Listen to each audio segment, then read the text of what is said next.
કે બોટાદની અંદર ભાજપના મહામંત્રી એક ચાલુ કાર્યક્રમની અંદર એમણે પોતે રાજીનામાની જાહેરાત કરી દીધી।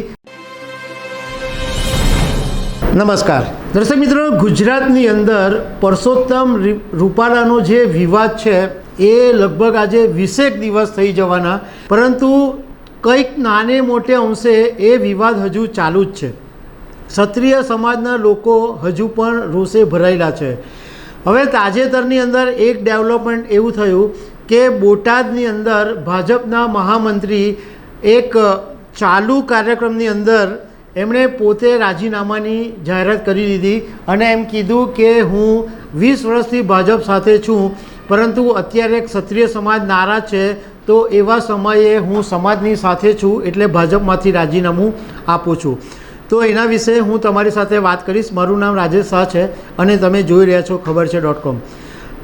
દર્શક મિત્રો, 23 માર્ચે પરસોત્તમ રૂપાલાએ રાજકોટમાં જે નિવેદન આપેલું એને કારણે ક્ષત્રિય સમાજના લોકોની અંદર ભારે નારાજગી છે અને પરસોત્તમ રૂપાલાએ માફી માંગી દીધી, CR પાટીલે માફી માંગી દીધી, રાજવી પરિવારોના નિવેદન આપ્યા, પરંતુ હજુ પણ કોઈક જગ્યાએ વિવાદો ચાલે છે। ગઈકાલે જામનગરની અંદર ક્ષત્રિય સમાજની બહેનોએ અને મહિલા પોલીસ વચ્ચે સંઘર્ષ થયો હતો। તો એવી બધી વિવાદ ચાલે છે અને ક્ષત્રિય સમાજની જે કોર કમિટી છે એણે રવિવારે રાજકોટમાં મહાસંમેલનની જાહેરાત કરેલી છે। હવે બોટાદની અંદર પાપિયાદ કરીને એક ગામ છે, ત્યાં ગુરુવારે અત્યારે ભાજપના લોકો એવી રીતના સોસાયટીને બધી જે નાની સભા કરે એને મોદી પરિવાર સભા એવું નામ આપે છે। તો આ મોદી પરિવાર સભાની અંદર બોટાદ તાલુકાના ભાજપના મહામંત્રી અને ક્ષત્રિય સમાજના આગેવાન વિજય ખાચરે પોતે જ્યારે આ સભાની અંદર બોલી રહ્યા હતા ત્યારે જ રાજીનામાની જાહેરાત કરી દીધી। એમણે એમ કીધું કે હું 20 વર્ષથી ભાજપની સાથે છું।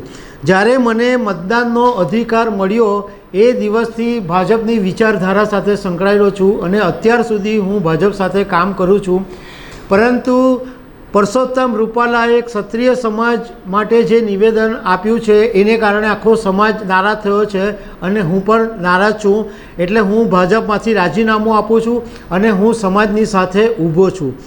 જોકે સાથે એમણે એમ પણ કીધું કે હું એવું ઈચ્છું છું કે આ વિષયનો સુખદ અંત આવે અને મોવડી મંડળ છે એ આનો સારી રીતના ઉકેલ લાવે। તો દર્શક મિત્રો, આવી અનેક વાતો સાથે અમે તમને મળતા રહીશું। Thank you very much.